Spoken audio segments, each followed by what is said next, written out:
ನಮಸ್ಕಾರ. ಕರ್ನಾಟಕ ಇದೀನಾಗಿ ಸ್ವಾಗತ. ನಾನು ಲತಾ ಧರ್ಮರಾಜ್. ಈಗ ಹೆಡ್ಲೈನ್ಸ್. ಬಿಡದಿ ಭೂಸ್ವಾಧೀನ ವಿವಾದ, ಅಭಿವೃದ್ಧಿ ನೆಪದಲ್ಲಿ ರೈತರ ಒಕ್ಕಲೆಬ್ಬಿಸುವುದು ಸರಿಯಲ್ಲ, ರಾಜ್ಯ ಸರ್ಕಾರದ ವಿರುದ್ಧ ಬಿವೈ ವಿಜೇಂದ್ರ ಆಕ್ರೋಶ. ಕೃಷಿ ಭೂಮಿಗೆ ಕಂಟಕವಾದ ಹೂಳು, ಪೈಪ್ಲೈನ್ ಕಾಮಗಾರಿಯಿಂದ ಹಳ್ಳದ ಹರಿವಿಗೆ ಅಡ್ಡಿ, ಕೂಡಲೇ ಹೂಳೆತ್ತುವಂತೆ ಸ್ಥಳೀಯರ ಆಗ್ರಹ.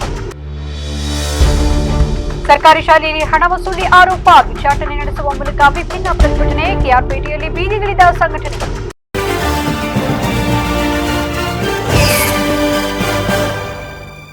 ಬಿಡದಿ ಟೌನ್ಶಿಪ್ ಯೋಜನೆಗಾಗಿ ರಾಜ್ಯ ಸರ್ಕಾರವು ಬಲವಂತವಾಗಿ ರೈತರ ಜಮೀನುಗಳನ್ನು ವಶಪಡಿಸಿಕೊಳ್ಳಲು ಮುಂದಾಗಿದೆ ಎಂದು ಆರೋಪಿಸಿರುವ ಬಿಜೆಪಿ ರಾಜ್ಯಾಧ್ಯಕ್ಷ ಬಿವೈ ವಿಜೇಂದ್ರ ಸರ್ಕಾರದ ವಿರುದ್ಧ ತೀವ್ರ ವಾಗ್ದಾಳಿ ನಡೆಸಿದ್ದಾರೆ.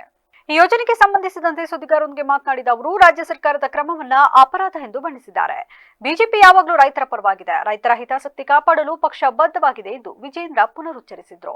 ಬಿಡದಿ ಟೌನ್ಶಿಪ್ ಯೋಜನೆಯಲ್ಲಿ ಮುಖ್ಯಮಂತ್ರಿಯವರು ವಿಶೇಷ ಆಸಕ್ತಿ ಹೊಂದಿದ್ದಾರೆ. ಅಭಿವೃದ್ಧಿಯ ನೆಪದಲ್ಲಿ ಬಲವಂತವಾಗಿ ರೈತರ ಜಮೀನುಗಳನ್ನು ಕಸಿದುಕೊಳ್ಳಲು ಸರ್ಕಾರ ಪ್ರಯತ್ನಿಸುತ್ತಿದೆ ಎಂದು ದೂರಿದರು.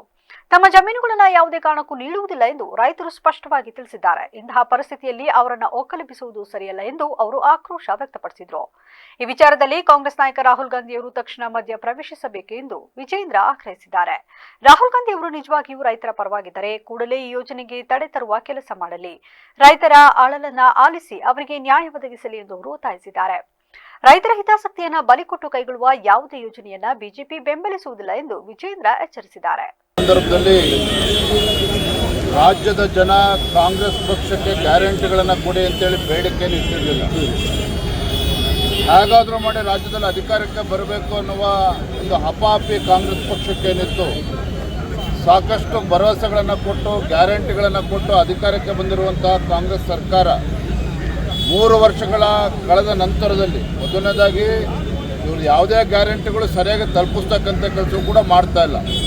4 ತಿಂಗಳು 5 ತಿಂಗಳು ಗೃಹಲಕ್ಷ್ಮಿ ಯೋಜನೆಗಳನ್ನು ತಡೆ ಹಿಡಿದುಕೊಂಡು ಚುನಾವಣೆ ಬಂದಾಗ ಒಂದು ರೀತಿ ಚುನಾವಣಾ ಲಕ್ಷ್ಮಿ ಆಗಿರುವಂಥದ್ದು ಗೃಹಲಕ್ಷ್ಮಿ. ಇವತ್ತು ವಿದ್ಯಾರ್ಥಿಗಳು ಕೂಡ ಅನ್ಯಾಯ ಮಾಡ್ತಾ ಇದ್ದಾರೆ. ಈಗ ಗ್ಯಾರಂಟಿಗಳಿಂದ ಸರ್ಕಾರಕ್ಕೆ ಆರ್ಥಿಕ ಸಂಕಷ್ಟ ಪೆಟ್ಟು ಬಿದ್ದಂಥ ಸಂದರ್ಭದಲ್ಲಿ ಒಂದೊಂದಾಗಿ ನೆಪಗಳನ್ನು ಒಡ್ಡಿ ಈಗ ಗ್ಯಾರಂಟಿಗಳ ಫಲಾನುಭವಿಗಳು ಏನಿದ್ದಾರೆ ಆ ಸಂಖ್ಯೆಯನ್ನು ಲಕ್ಷ ಸಂಖ್ಯೆಯನ್ನು ಇಳಿಸ್ತಕ್ಕಂಥ ಒಂದು ದುಸ್ಸಾಹಸಕ್ಕೆ ಕಾಂಗ್ರೆಸ್ ಸರ್ಕಾರ ಕೈ ಹಾಕಿರುವಂಥದ್ದು. ಒಂದು ಈ ಸಂದರ್ಭ ಹೇಳ್ತಾನೆ, ಯಾರು ಅದಕ್ಕೆ ಅರ್ಹರಿದ್ದಾರೋ ಕೊಡಬೇಕು ಅನ್ನೋದ್ರ ಬಗ್ಗೆ 2 ಮಾತಿಲ್ಲ. ಇವ್ರದೇ ಸರ್ಕಾರ ಇತ್ತಲ್ಲ, ಹಾಗಾದರೆ 3 ವರ್ಷದ ಕೆಳಗೆ ಕೊಡಬೇಕಾದ್ರೆ ಯಾಕೆ ಯೋಚನೆ ಮಾಡಲಿಲ್ಲ? ಒಂದು ಕಡೆ ಕಾಂಗ್ರೆಸ್ ಪಕ್ಷದ ಆಡಳಿತ ಪಕ್ಷದ ಶಾಸಕರು ಹೇಳ್ತಾ ಇದ್ದಾರೆ, ಗ್ಯಾರಂಟಿಗಳಿಂದ ನಮ್ಮ ಕ್ಷೇತ್ರಕ್ಕೆ ಅಭಿವೃದ್ಧಿಗೆ ಹಣ ಕೊಡ್ತಾ ಇಲ್ಲ ಅಂತೇಳಿ ದೇಶಪಾಂಡೆ ಅವರು ಹೇಳ್ತಾ ಇದ್ದಾರೆ. ಇವತ್ತು ಗ್ಯಾರಂಟಿಗಳಿಂದ ನಮ್ಗೆ ಅಭಿವೃದ್ಧಿಗೆ ಹಣ ಕೊಡ್ತಾ ಇಲ್ಲ. ಸಕಲೇಶಪುರ ತಾಲೂಕಿನ ಹಾನ್ಬಾಳು ಗ್ರಾಮ ಪಂಚಾಯಿತಿ ವ್ಯಾಪ್ತಿಯ ಅಚ್ಚರಡಿ ಸಮೀಪದ ಹಳ್ಳಗಾವಲು ಹೂಳು ತುಂಬಿ ತನ್ನ ಸಹಜ ಹರಿವನ್ನು ಕಳೆದುಕೊಂಡಿರುವುದರಿಂದ ಸುತ್ತಮುತ್ತಲಿನ ಕೃಷಿ ಭೂಮಿಗಳಿಗೆ ತೀವ್ರ ಹಾನಿಯಾಗುತ್ತಿದೆ ಎಂದು ಅವರೇಕಾಡು ಪೃಥ್ವಿ ಒತ್ತಾಯಿಸಿದ್ದಾರೆ. ಅಚ್ಚರಡಿ ಪ್ರದೇಶದಲ್ಲಿ ಹರಿಯುವ ಈ ಸಣ್ಣ ಹಳ್ಳಗಾವಲು ಸುಮಾರು 2 ಕಿಲೋಮೀಟರ್ ದೂರ ಸಾಗಿದ ಬಳಿಕ ಹೇಮಾವತಿ ಹೊಳೆಗೆ ಸೇರುತ್ತದೆ. ಹಿಂದೆ 6 ಅಡಿಗೂ ಹೆಚ್ಚು ಆಳವಿದ್ದ ಹಳ್ಳಗಾವಲು ಇದೀಗ ಹಲವು ಕಡೆಗಳಲ್ಲಿ ಹೂಳು ಮತ್ತು ಮರಳು ತುಂಬಿಕೊಂಡು ಕೇವಲ 1.5 ಅಡಿ ಆಳಕ್ಕೆ ಸೀಮಿತಗೊಂಡಿದೆ. ಇದರಿಂದ ಅಲ್ಪ ಪ್ರಮಾಣದ ಮಳೆಯಾದರೂ ನೀರು ಸರಾಗವಾಗಿ ಹರಿಯದೆ ಸುತ್ತಮುತ್ತಲಿನ ಗದ್ದೆ ಹಾಗೂ ತೋಟಗಳಲ್ಲಿ ನಿಂತು ಬೆಳೆಗಳಿಗೆ ಹಾನಿ ಉಂಟು ಮಾಡುತ್ತಿದೆ. ಇತ್ತೀಚಿನ ವರ್ಷಗಳಲ್ಲಿ ಗದ್ದೆ ಕೃಷಿ ಕಡಿಮೆಯಾಗಿರುವುದು, ಕಾರ್ಮಿಕರ ಕೊರತೆ ಹಾಗೂ ಮಂಗಳೂರು-ಬೆಂಗಳೂರು ಅನಿಲ ಮತ್ತು ಪೆಟ್ರೋಲಿಯಂ ಪೈಪ್ಲೈನ್ ಕಾಮಗಾರಿಯ ಸಂದರ್ಭದಲ್ಲಿ ಹಳ್ಳದ ಹರಿವಿಗೆ ಉಂಟಾದ ಅಡ್ಡಿಪಡಿಗಳು ಸಮಸ್ಯೆ ಉಲ್ಬಣಗೊಳ್ಳಲು ಕಾರಣವಾಗಿವೆ. ಈ ಕುರಿತು ಸಂಬಂಧಪಟ್ಟ ಇಲಾಖೆಗಳು ಸ್ಥಳ ಪರಿಶೀಲನೆ ನಡೆಸಿ ತಕ್ಷಣ ಹೂಳೆತ್ತುವ ಕಾಮಗಾರಿ ಕೈಗೊಳ್ಳುವ ಮೂಲಕ ಕೃಷಿ ಭೂಮಿಗಳನ್ನು ರಕ್ಷಿಸಬೇಕು ಎಂದು ಅವರು ಆಗ್ರಹಿಸಿದ್ದಾರೆ.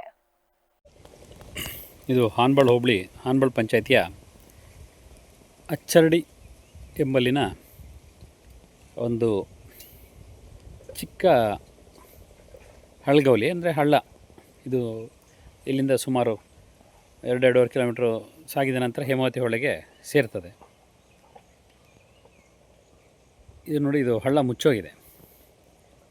ಪ್ರಮುಖ ಕಾರಣ ಇತ್ತೀಚಿನ ದಿನಗಳಲ್ಲಿ ಗದ್ದೆ ಮಾಡ್ತಾಯಿಲ್ಲ, ಗದ್ದೆ ಲಾಸ್ ಆಗ್ತಾಯಿದೆ, ಮತ್ತು ಲೇಬರ್ ಸಮಸ್ಯೆ. ಹಾಗಾಗಿ ಜೊತೆಗೆ ಇನ್ನೊಂದು ಕಾರಣ, ಇಲ್ಲಿ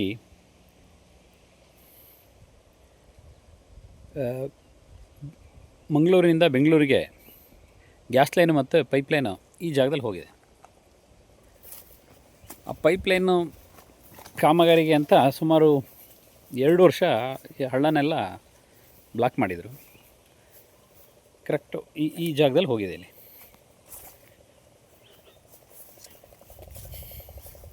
ಇದು ನೋಡ್ತಾ ಇದ್ದೀರಾ, ಇದು ಬದು, ಗದ್ದೆ ಬದು, ಇದು ಹಳ್ಳ. ಕೇವಲ 1.5 ಅಡಿ ಆಳದಲ್ಲಿ ಹಳ್ಳ ಇದೆ. ಈಗ ಒಂದು 2 ಇಂಚು ಮಳೆ ಬಂದರೂ ಸಾಕು ಈ ಬಯಲಿನಲ್ಲಿ ಸಂಪೂರ್ಣ ನೀರು ನಿಲ್ತದೆ. ಯಾವುದೇ ಕೃಷಿ ಮಾಡೋಕ್ಕಾಗಲ್ಲ. ಉಚಿತ ಶಿಕ್ಷಣ ನೀಡಬೇಕಾದ ಸರ್ಕಾರಿ ಶಾಲೆಯೊಂದರಲ್ಲಿ ಪೋಷಕರಿಂದ ಹಣ ವಸೂಲಿ ಮಾಡಲಾಗುತ್ತಿದೆ ಎಂದು ಆರೋಪಿಸಿ ವಿವಿಧ ಸಂಘಟನೆಗಳು ಭಿಕ್ಷಾಟನೆ ಮಾಡುವ ಮೂಲಕ ಪ್ರತಿಭಟನೆ ನಡೆಸಿವೆ. ಕೇರ್ಪೇಟೆ ಪಟ್ಟಣದ 116 ವರ್ಷಗಳ ಇತಿಹಾಸವಿರುವ ಶತಮಾನದ ಸರ್ಕಾರಿ ಕೆಪಿಎಸ್ ಶಾಲೆಯಲ್ಲಿ ಶೌಚಾಲಯ ನಿರ್ವಹಣೆಯ ನೆಪದಲ್ಲಿ ಪ್ರತಿ ವಿದ್ಯಾರ್ಥಿನಿಯಿಂದ ₹1000 ಹಣ ವಸೂಲಿ ಮಾಡಲಾಗುತ್ತಿದೆ ಎಂಬುದು ಪೋಷಕರ ಗಂಭೀರ ಆರೋಪವಾಗಿದ್ದು, ಇದನ್ನ ಖಂಡಿಸಿ ವಿವಿಧ ಪ್ರಗತಿಪರ ಸಂಘಟನೆಗಳ ಕಾರ್ಯಕರ್ತರು ಪಟ್ಟಣದ ಪ್ರಮುಖ ಬೀದಿಗಳಲ್ಲಿ ಭಿಕ್ಷಾಟನೆ ನಡೆಸಿದ್ರು. ಅಲ್ಲದೆ ಶೂ ಪಾಲಿಶ್ ಮಾಡುವ ಮೂಲಕ ಹಣ ಸಂಗ್ರಹಿಸಿ ಆಕ್ರೋಶ ವ್ಯಕ್ತಪಡಿಸಿದ್ರು. ಸರ್ಕಾರ ಶಾಲೆ ನಡೆಸಲು ಸಾಧ್ಯವಿಲ್ಲದಿದ್ದರೆ ನಾವೇ ಭಿಕ್ಷೆ ನೀಡಿ ನಡೆಸುತ್ತೇವೆ ಎಂದು ಘೋಷಣೆ ಕೂಗಿ ಆಕ್ರೋಶ ಹೊರಹಾಕಿದ್ದು, ಶಿಕ್ಷಣ ಇಲಾಖೆಯು ಕೂಡಲೇ ಈ ಪ್ರಕರಣದ ಬಗ್ಗೆ ತನಿಖೆ ನಡೆಸಿ ತಪ್ಪಿತಸ್ಥ ಶಾಲಾ ಅಭಿವೃದ್ಧಿ ಸಮಿತಿ ಸದಸ್ಯರ ವಿರುದ್ಧ ಕಠಿಣ ಕ್ರಮ ಕೈಗೊಳ್ಳಬೇಕು ಮತ್ತು ಪೋಷಕರಿಂದ ವಸೂಲಿ ಮಾಡಿದ ಹಣವನ್ನು ಮರುಪಾವತಿಸಬೇಕು ಎಂದು ಸಂಘಟನೆಗಳು ಒತ್ತಾಯಿಸಿವೆ. ಈ ಪ್ರತಿಭಟನೆಯಲ್ಲಿ ಕರವೇ ಸ್ವಾಭಿಮಾನಿ ಬಳಗ, ಕೆಆರ್ಎಸ್ ಪಕ್ಷ, ಜಯ ಕರ್ನಾಟಕ ಸಂಘದ ಪದಾಧಿಕಾರಿಗಳು ಹಾಗೂ ಕಾರ್ಯಕರ್ತರು ಪಾಲ್ಗೊಂಡಿದ್ದರು.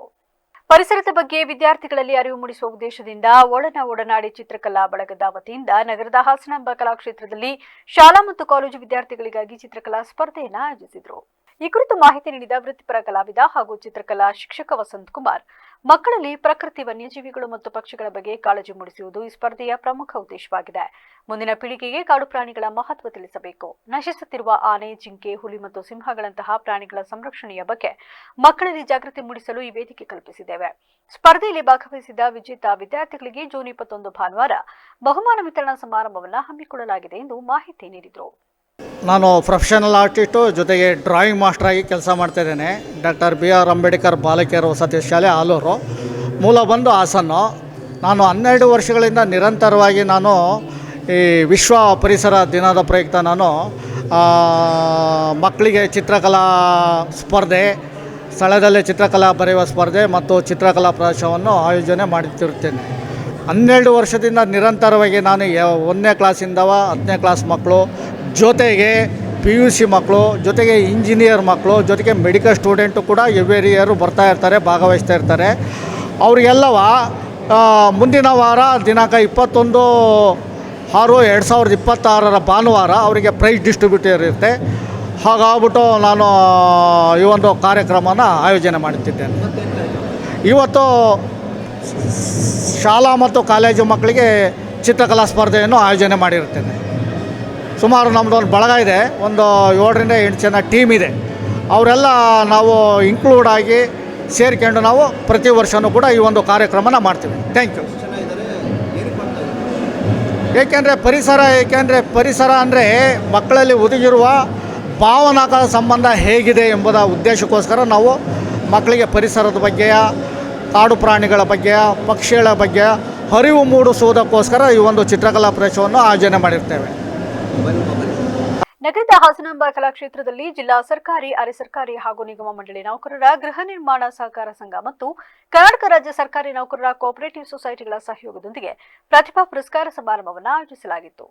ಕಾರ್ಯಕ್ರಮವನ್ನು ಉದ್ದೇಶಿಸಿ ಮಾತನಾಡಿದ ಕರ್ನಾಟಕ ರಾಜ್ಯ ಸರ್ಕಾರಿ ನೌಕರರ ಸಂಘದ ರಾಜ್ಯ ಉಪಾಧ್ಯಕ್ಷರಾದ KM ಶ್ರೀನಿವಾಸ್ ಅವರು, ನಮ್ಮ ಸಂಘವು ಕನ್ನಡ ಶಾಲೆಗಳನ್ನು ಉಳಿಸಿ ಬೆಳೆಸುವ ನಿಟ್ಟಿನಲ್ಲಿ ನಿರಂತರವಾಗಿ ಶ್ರಮಿಸುತ್ತಿದೆ.